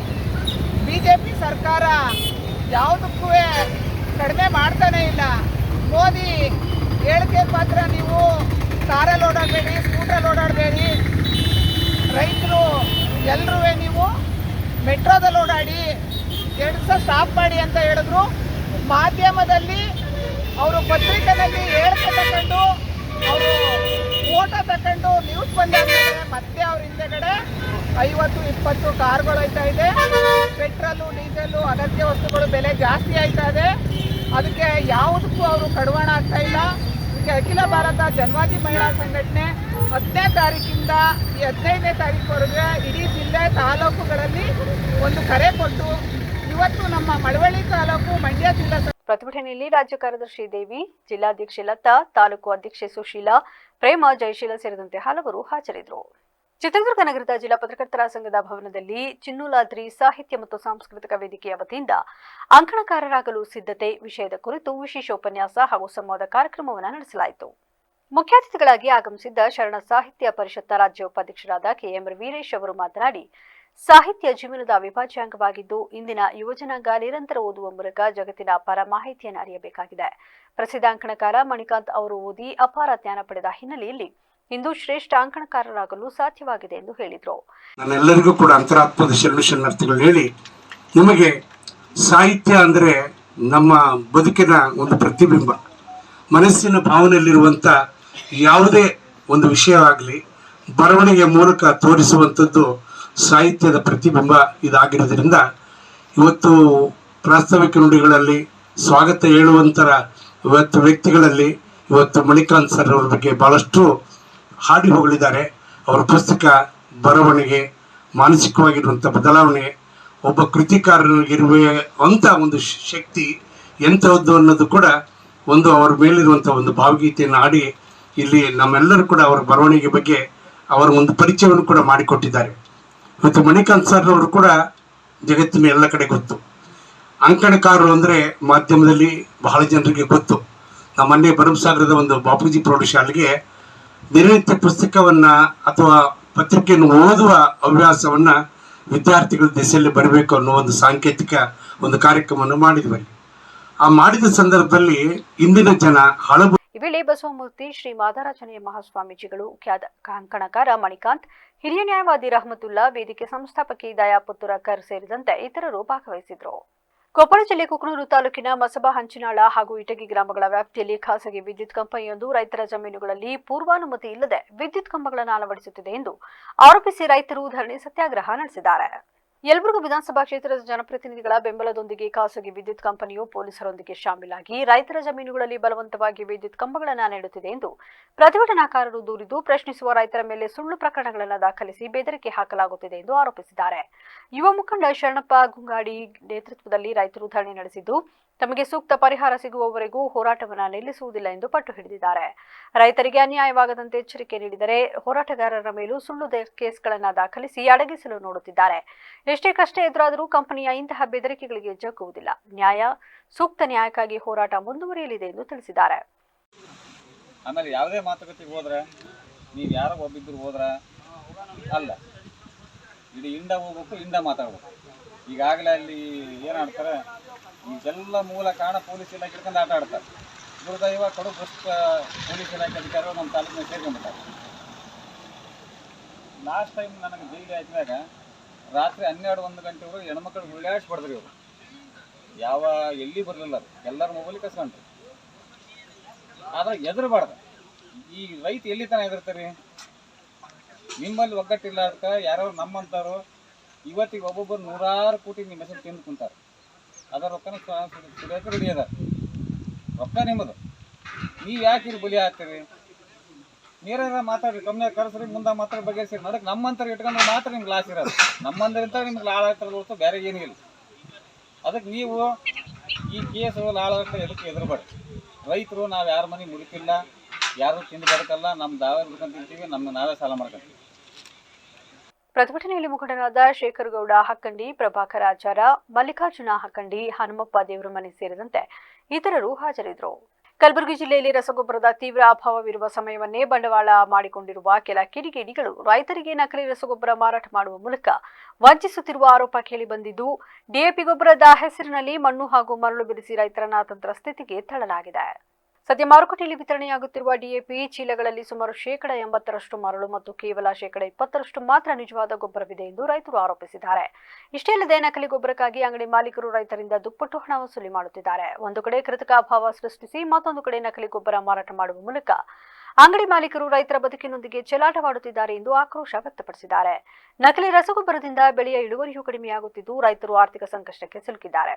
ಕೂಡಲೇ ಕೃಷಿ ಇಲಾಖೆಯ ಅಧಿಕಾರಿಗಳು ಸ್ಥಳ ಪರಿಶೀಲನೆ ನಡೆಸಿ ರೈತರನ್ನು ವಂಚಿಸುತ್ತಿರುವ ಅಂತಹ ಕೃಷಿ ಇನ್ಪುಟ್ ಮಾಲೀಕರ ವಿರುದ್ಧ ಕಠಿಣ ಕಾನೂನು ಕ್ರಮ ಕೈಗೊಳ್ಳಬೇಕು ಎಂದು ರೈತರು ಒತ್ತಾಯಿಸಿದ್ದಾರೆ. ನೋಡ್ರಿ, ನೀವು ಲೋಡ್ಗಟ್ಲೆ ಗೊಬ್ಬರ ಅದ. ಇವತ್ತು ರೈತರಿಗೆ ಏನಪ್ಪಾ ಅಂತಂದ್ರೆ ಇವತ್ತು ಡೂಪ್ಲಿಕೇಟ್ ಯಾರು ತಯಾರು ಮಾಡ್ತಾರ ಅವ್ರ ಬಳಿ ಗೊಬ್ಬರ ಅದ. ಇವತ್ತು ಯಾರು ರೈತರಿಗೆ ನಮ್ಗೆ ಕಬ್ಬಿಗೆ, ಈಗ ತೊಗರಿಗೆ, ಈಗ ಇನ್ನ ಮುಂಗಾರನೇ ಮುಂದದ ಸರ್. ಈಗ ಜಾಸ್ತಿ ಕಬ್ಬಿನ ರೈತರಿಗೆ ಸ್ವಲ್ಪ ಮೆಣಸಿನ ಗಿಡ ಅದ. ಈ ಸದ್ದ ತೊಗರಿ, ಹತ್ತಿ, ಸೋಯಾ, ಉದ್ದು, ಹೆಸರು ಈಗ ಮುಂಗಾರನೇ ನಮ್ಗೆ ಮುಂದದವ್ರಿ. ಈಗ ಮುಂಗಾರಿಗೆ ಮುಂದಿದ್ಕೊಂಡು ಈಗ ನೀವು ಇಷ್ಟು 1800-2000 ಮಾಡ್ತಾರ, ಇನ್ನು ಮುಂದೆ ನಮ್ಗೆ ಎಲ್ಲಿ ಹೋಯ್ದು ನಿಂದಿಸ್ತೀರಿ? ಇವತ್ತು ರೈತರು ಈಗಲೂ ನಾವು ಈಗ ಬೀಜದಾಗೂ ನಮಗೆ ಕಳಪೆ, ಗೊಬ್ಬರದಾಗೂ ನಮಗೆ ಕಳಪೆ. ನಾವು ಮಾಲ್ ಬಂದಾಗ ಏನಪ್ಪಾ ಅಂತಂದ್ರೆ ಮಾರ್ಲಕ್ಕೆ ಹೋದ್ರೆ ಅಲ್ಲಿನೂ ನಮಗೇನದ ಕಾಟದಾಗ ಮೋಸ. ಇವತ್ತು ಹತ್ತಿ ಪ್ಯಾಕೆಟ್ ಮ್ಯಾಲೆ BT1 BT2 ಅಂತ ಬರೀತಾರೆ, ಒಳಗೆ BT3 BT4 ಮಾಲ್ ಇರ್ತದೆ. BT1 BT2 ಇವತ್ತು ಇದ್ರ ಒಂದು ರೈತರಿಗೆ ಯಾವುದೇ ರೀತಿ ಒಂದು ರೋಗ ಯಾವುದು ಕಾಣಿಸಲ್ಲ. ಇವತ್ತು ನಾವು ಹತ್ತಿ ಹೊಲದಾಗ ಹೋದೆವಪ್ಪ ಅಂತಂದ್ರೆ BT3 BT4ಗೆ ಮೈ ತಿಂಡಿ ಕೊಡೋದು, ಉಬ್ಬುಸ್ ಬರೋದು, ಮತ್ತೇನಪ್ಪ ಅಂತಂದ್ರೆ ಅಸ್ತಮ, ಅಲರ್ಜಿ, ಚರ್ಮ ರೋಗ. ನೀವು ನೋಡ್ರಿ, ನೀವು ಮಾಧ್ಯಮದವರು ಒಂದು ಹಳ್ಳ್ಯಾಗ 10 ಮಂದಿ 20 ಮಂದಿ ವರ್ಷ ಚರ್ಮ ರೋಗಕ್ಕೆ ಬಲಿಯಾಲತ್ತಾರ. ಅದಕ್ಕೆ ಕಾರಣ ಈ ಕಳಪೆ ಏನು ಬೀಜ ವಿತರಣೆ ಮಾಡ್ಲತ್ತಾರ ಇವರು. ಇವತ್ತು BT1 BT2 ಅಂತ ಮ್ಯಾಲ ಲೇಬಲ್ ಹಾಕಿ. ಈ ವಿಷಯ ಕುರಿತಂತೆ ಕೇಂದ್ರ ಸಚಿವ ಟಿ.ವಿ. ಸದಾನಂದಗೌಡ ಮಾತನಾಡಿ, ರಾಜ್ಯದಲ್ಲಿ ರಸಗೊಬ್ಬರ ಅಭಾವ ಇರುವುದು ಸತ್ಯ. ಇದರಲ್ಲಿ ಕೇಂದ್ರ ಹಾಗೂ ರಾಜ್ಯ ಇಬ್ಬರಿಂದಲೂ ತಪ್ಪಿದೆ. ಕಾಂಪ್ಲೆಕ್ಸ್ ಬಳಕೆ ಸರಿಯಲ್ಲ, ಆದರೆ ಇಳುವರಿ ಬರುವುದಿಲ್ಲ. ಇಂಟರ್ನ್ಯಾಷನಲ್ ಮಾರ್ಕೆಟ್ನಲ್ಲಿ ಏರುಪೇರಾಗುತ್ತಿದೆ. ಗ್ಯಾಸ್, ತೈಲ ರೀತಿ ಕಚ್ಚಾ ಪದಾರ್ಥಗಳ ಕೊರತೆ ಕೂಡ ಇದೆ ಎಂದು ತಿಳಿಸಿದ್ದಾರೆ. ಯಾವುದು ಕೆಮಿಕಲ್ ಫರ್ಟಿಲೈಸರ್ಸ್ನ ಬದಲು ನಾವು ಏನು ಫರ್ಟಿಲೈಸರ್ ಹೇಳ್ತಾರೆ, DAP, ಇದರ ಬದಲಿಗೆ ನಾವು ಕಾಂಪೋಸಿಟ್ ಫರ್ಟಿಲೈಸರ್ ಕೊಡಬೇಕು ಅಂತ ಹೇಳೋಣ. ಆದರೆ ಅದಕ್ಕೆ ಜನ ಭಾರಿ ರೀತಿಯಲ್ಲಿ ಒಪ್ಕೊಳ್ಳಲ್ಲ. ಯಾಕೆಂತಂದರೆ ಅವ್ರಿಗೆ ಸಡನ್ ಇಷ್ಟವರೆಗೆ ಈಳು ಸಿಗ್ತಾ ಇತ್ತು. ನಿಮ್ಮ ಕಾಂಪೋಸಿಟ್ ಫರ್ಟಿಲೈಸರ್ಸಲ್ಲಿ ಏನು ಗೊತ್ತಾ ಸರ್, ಅದು ನಿಮಗೆ ಸ್ವಲ್ಪ ಈಲ್ಡ್ ಕೊಡುವಾಗ ಸ್ವಲ್ಪ ಡಿಲೇ ಆಗುತ್ತೆ, ಮತ್ತೊಂದಾಗುತ್ತೆ, ಒಂದೇ ವರ್ಷ ಆಗಲ್ಲ. ಇದರಿಂದಾಗಿ ಸ್ವಲ್ಪ ಸಮಸ್ಯೆಗಳಿದ್ದಾವೆ. ಇಂಟರ್ನ್ಯಾಷನಲ್ ಮಾರ್ಕೆಟ್ನಲ್ಲಿ ಇವತ್ತು ಗ್ಯಾಸು ಮತ್ತು ಬಾಕಿದ್ದು ಹೇಗೆ ನಮಗೆ ತೊಂದರೆ ಆಗ್ತಾ ಇದೆಯಾ, ಅದೇ ರೀತಿಯಲ್ಲಿ ನಮಗೆ ಕಚ್ಚಾ ವಸ್ತುಗಳು ಕೂಡ ಇಂಟರ್ನ್ಯಾಷನಲ್ ರೈತರಿಗೆ ನಮ್ಮ ರಸಗೊಬ್ಬರದಲ್ಲಿ ಆಗಾಗ ವ್ಯತ್ಯಾಸಗಳು ಸ್ವಲ್ಪ ಮಟ್ಟಿಗೆ ಆಗಿದ್ದು ನಿಜ, ನೀವು ಹೇಳಿದಂತೆ ನಾನು ಒಪ್ಕೊಳ್ತೀನಿ. ಆದರೆ ರಸಗೊಬ್ಬರದೇ ಒಂದು ದೊಡ್ಡ ಕೊರತೆ ರೈತರಿಗೆ ಆಗಿದ್ದನ್ನು ಏನಾಗುತ್ತೆ, ಅದು ಸೀಸನ್ ಬರುವಾಗ ಒಮ್ಮೆಲೆ ಜನ ಮುಗಿಬೀಳ್ತಾರೆ. ಒಮ್ಮೆಲೆ ಜನ ಮುಗಿಬಿದ್ದಾಗ ಒಂದು ರೀತಿಯಲ್ಲಿ ನಿಮ್ಮ ರಸಗೊಬ್ಬರದ ಕೊರತೆ ಅಂತ ಹೇಳುವಂಥದ್ದನ್ನು ಆರ್ಟಿಫಿಷಿಯಲ್ ಕೊರತೆಗಳನ್ನು ತಯಾರು ಮಾಡುವಂಥದ್ದನ್ನು ಎಲ್ಲ ಕಡೆಗಳಲ್ಲಿ ಮಾಡ್ತಾರೆ. ಇದು ನೀವು ಎಷ್ಟೇ ರಸಗೊಬ್ಬರ ಕೊಡಿ, ಈ ಮಳೆ ಬಿದ್ದ ತಕ್ಷಣ. ಕೆನಗರ ತಾಲೂಕಿನ ಮೈಸೂರು ಹಾಸನ ರಾಷ್ಟ್ರೀಯ ಹೆದ್ದಾರಿಯ ಮಂಚನಹಳ್ಳಿ ಬಳಿ ಸಂಭವಿಸಿದ ಭೀಕರ ರಸ್ತೆ ಅಪಘಾತದಲ್ಲಿ ಇಬ್ಬರು ಸ್ಥಳದಲ್ಲೇ ಸಾವನ್ನಪ್ಪಿದ್ದಾರೆ. ಮಂಚನಹಳ್ಳಿ ಬಳಿ ಇನ್ನುವ ಕಾರು ಮತ್ತು ಎಳನೀರು ಸಾಗಿಸುತ್ತಿದ್ದ ಲಾರಿಯ ನಡುವೆ ಮುಖಾಮುಖಿ ಡಿಕ್ಕಿ ಸಂಭವಿಸಿದೆ. ಅಪಘಾತದ ತೀವ್ರತೆಗೆ ಕಾರಿನಲ್ಲಿದ್ದ ಇಬ್ಬರು ಪ್ರಯಾಣಿಕರು ಸ್ಥಳದಲ್ಲೇ ಮೃತಪಟ್ಟಿದ್ದಾರೆ. ಮೃತಪಟ್ಟವರು ಮತ್ತು ಕಾರಿನಲ್ಲಿದ್ದ ಪ್ರಯಾಣಿಕರು ಮೂಲತಃ ರಾಮನಗರದವರು ಎಂದು ಪ್ರಾಥಮಿಕ ವರದಿಗಳಿಂದ ತಿಳಿದು ಬಂದಿದೆ. ಘಟನಾ ಸ್ಥಳಕ್ಕೆ ಪೊಲೀಸರು ಭೇಟಿ ನೀಡಿದ್ದು ಪರಿಶೀಲನೆ ನಡೆಸುತ್ತಿದ್ದಾರೆ. ಈ ಸಂಬಂಧ ಕೃಷ್ಣರಾಜನಗರ ಪೊಲೀಸ್ ಠಾಣೆಯಲ್ಲಿ ಪ್ರಕರಣ ದಾಖಲಾಗಿದೆ. ಸುಮಾರು 2 ದಶಕಗಳಿಂದ ಭೂಸ್ವಾಧೀನ ಪ್ರಕರಣಕ್ಕೆ ಸಂಬಂಧಿಸಿದಂತೆ ಪರಿಹಾರ ದೊರೆಯದ ಹಿನ್ನೆಲೆಯಲ್ಲಿ ಆಕ್ರೋಶಗೊಂಡ ರೈತರೊಬ್ಬರು ಬಾಗಲಕೋಟೆ ಪಟ್ಟಣಾಭಿವೃದ್ಧಿ ಪ್ರಾಧಿಕಾರದ ಅಧಿಕಾರಿಗಳಿಗೆ ಚಪ್ಪಲಿಯಿಂದ ಹಲ್ಲೆ ನಡೆಸಿದ ಘಟನೆ ಬಾಗಲಕೋಟೆ ನಗರದಲ್ಲಿ ನಡೆದಿದೆ. ಬಿಟಿಡಿಎ ಕಚೇರಿಯ ಕೇಸ್ ವರ್ಕರ್ ಅಂಕದ ಅವರ ಮೇಲೆ ರೈತ ಬಸವರಾಜ್ ದೊಡ್ಡಮನಿ ಚಪ್ಪಲಿಯಿಂದ ಹಲ್ಲೆ ನಡೆಸಿದ್ದಾರೆ ಎಂದು ತಿಳಿದು ಬಂದಿದೆ. ನಗರದ ಬಿಟಿಡಿಎ ಕಚೇರಿಯಲ್ಲಿ ಶಾಸಕ ಉಮೇಶ್ ಮೇಟಿ ನೇತೃತ್ವದಲ್ಲಿ ಹಕ್ಕುಪತ್ರ ವಿತರಣೆ ಕಾರ್ಯಕ್ರಮ ಆಯೋಜಿಸಲಾಗಿತ್ತು. ಈ ವೇಳೆ ವಿವಿಧ ದಲಿತ ಪರ ಸಂಘಟನೆಗಳು ತಮ್ಮ ಬೇಡಿಕೆಗಳ ಈಡೇರಿಕೆಗೆ ಆಗ್ರಹಿಸಿ ಪ್ರತಿಭಟನೆ ನಡೆಸುತ್ತಿದ್ದವು. ಪ್ರತಿಭಟನೆಯ ಸಂದರ್ಭದಲ್ಲಿ ಸುಮಾರು 20 ವರ್ಷಗಳ ಹಿಂದಿನ ಭೂಸ್ವಾಧೀನ ಪ್ರಕರಣಕ್ಕೆ ಸಂಬಂಧಿಸಿದಂತೆ ಇದುವರೆಗೂ ಸಮರ್ಪಕ ಪರಿಹಾರ ದೊರೆತಿಲ್ಲವೆಂದು ಆರೋಪಿಸಿದ ರೈತ ಬಸವರಾಜ್ ದೊಡ್ಡಮನಿ ತೀವ್ರ ಆಕ್ರೋಶ ವ್ಯಕ್ತಪಡಿಸಿ ಬಿಡಿಟಿಎ ಅಧಿಕಾರಿಯ ಮೇಲೆ ಚಪ್ಪಲಿಯಿಂದ ಹಲ್ಲೆ ನಡೆಸಿದ್ದಾರೆ ಎನ್ನಲಾಗಿದೆ. ಘಟನೆಯಿಂದ ಕೆಲಕಾಲ ಕಚೇರಿ ಆವರಣದಲ್ಲಿ ಗೊಂದಲದ ವಾತಾವರಣ ನಿರ್ಮಾಣವಾಗಿತ್ತು. ಸ್ಥಳದಲ್ಲಿದ್ದ ಅಧಿಕಾರಿಗಳು ಹಾಗೂ ಸಾರ್ವಜನಿಕರು ಮಧ್ಯಪ್ರವೇಶಿಸಿ ಪರಿಸ್ಥಿತಿಯನ್ನು ನಿಯಂತ್ರಣಕ್ಕೆ ತಂದರು. ಭೂಸ್ವಾಧೀನ ಪ್ರಕರಣದಲ್ಲಿ ವರ್ಷಗಳ ಕಾಲ ಪರಿಹಾರ ದೊರೆಯದೆ ರೈತರು ಸಂಕಷ್ಟ ಅನುಭವಿಸುತ್ತಿದ್ದು, ಈ ಘಟನೆಯು ಅವರ ಅಸಮಾಧಾನ ಹಾಗೂ ನೋವಿನ ಪ್ರತಿಬಿಂಬವಾಗಿದೆ ಎಂದು ಕೆಲ ಪ್ರತಿಭಟನಾಕಾರರು ಅಭಿಪ್ರಾಯಪಟ್ಟಿದ್ದಾರೆ. ಈ ಸಂಬಂಧ ಹೆಚ್ಚಿನ ಮಾಹಿತಿ ನಿರೀಕ್ಷಿಸಲಾಗಿದ್ದು, ಘಟನೆ ಕುರಿತು ಸಂಬಂಧಪಟ್ಟ ಅಧಿಕಾರಿಗಳು ಪರಿಶೀಲನೆ ನಡೆಸಿದ್ದಾರೆ.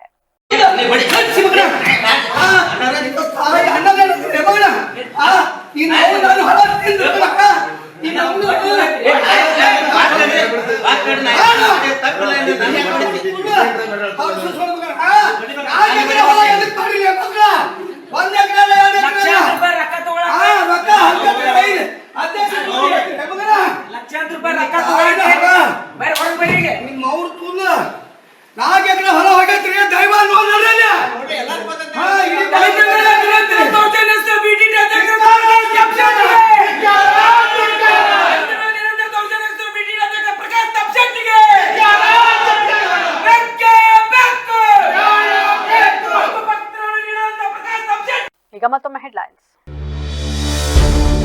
ಬಿಡದಿ ಭೂಸ್ವಾಧೀನ ವಿವಾದ, ಅಭಿವೃದ್ಧಿ ನೆಪದಲ್ಲಿ ರೈತರ ಕಲಬಿಸುವುದು ಸರಿಯಲ್ಲ, ರಾಜ್ಯ ಸರ್ಕಾರದ ವಿರುದ್ಧ ಬಿವೈ ವಿಜೇಂದ್ರ ಆಕ್ರೋಶ. ಕೃಷಿ ಭೂಮಿಗೆ ಕಂಟಕವಾದ ಹೂಳು, ಪೈಪ್ಲೈನ್ ಕಾಮಗಾರಿಯಿಂದ ಹಳ್ಳದ ಹರಿವಿಗೆ ಅಡ್ಡಿ, ಕೂಡಲೇ ಹೂಳೆತ್ತುವಂತೆ ಸ್ಥಳೀಯರ ಆಗ್ರಹ. ಸರ್ಕಾರಿ ಶಾಲೆಯಲ್ಲಿ ಹಣ ವಸೂಲಿ ಆರೋಪ, ಭಿಕ್ಷಾಟನೆ ನಡೆಸುವ ಮೂಲಕ ವಿಭಿನ್ನ ಪ್ರತಿಭಟನೆ, ಕೆಆರ್ಪೇಟೆಯಲ್ಲಿ ಬೀದಿಗಿಳಿದ ಸಂಘಟನೆಗಳು. ಇದಾಗಿತ್ತು ಇಲ್ಲಿವರೆಗಿನ ನ್ಯೂಸ್ ಅಪ್ಡೇಟ್ಸ್. ನಿರಂತರ ಸುದ್ದಿಗಾಗಿ ನೋಡ್ತಾ ಇರಿ ವಿವಿಸಿ ನ್ಯೂಸ್. ಇದು ಜನರ ಧ್ವನಿ, ಸತ್ಯದ ಕಡೆ ನಮ್ಮ ನಡೆ.